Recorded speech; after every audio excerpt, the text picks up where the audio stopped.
Hi friends, welcome to my channel. I hope you all are doing well. In this video, I want to show how I draw this colorful hair and easy ways to save some time but still look realistic. The first thing I am doing here is picking out some colors. This may seem time consuming, but deciding on fewer good options of colors from looking reference and write down those colors will help you straight to drawing. But that does not mean that you have to own a lot of color pencils.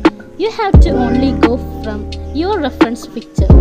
Here I decided on a beautiful colorful hair which consists a lot of blue, purple and pink. So the first thing I am doing here is, or the first step is give shapes or structure on how the hair is growing. So instead of growing all single hair, we need to draw all groups or chunks of hairs to give direction. There's no need to draw every single piece of hair or every hair you see, but what you need to do is see them as a group so that you can give them waves and curves like I did.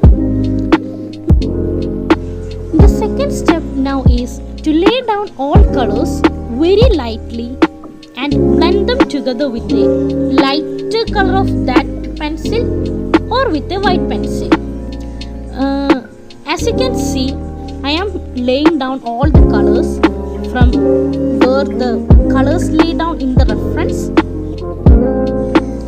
Using sharpened pencils are quite a deal if it comes to realistic hair drawings, because the sharpened pencils give the right direction and they smoothly flow over on however the pressure you need. If you are a beginner artist or if you are a person who likes to draw quite here and there, you don't have to own a lot of art supplies and everything. Just pick out on where you have the interest on. Like some artists tend to have watercolor, color pencils, graphite drawings. So tend to pick what you like and the style you like. Often it doesn't need to be realistic drawings. It may be cartoonistic.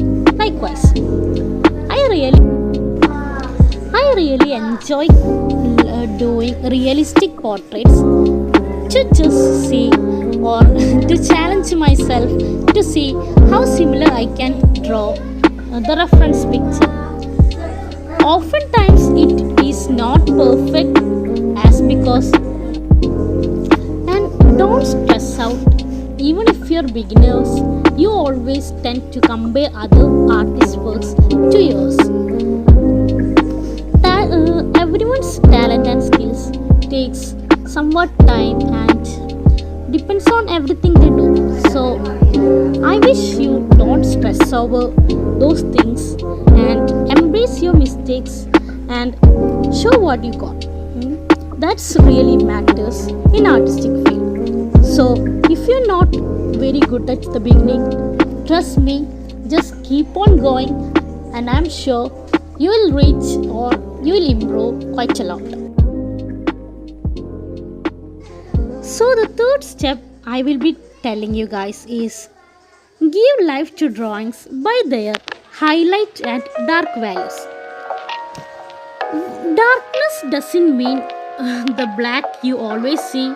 Here in this picture, you may notice that where there are dark blue, dark purple and dark pink, they are not that much dark compared, but in overall picture, they are dark some places.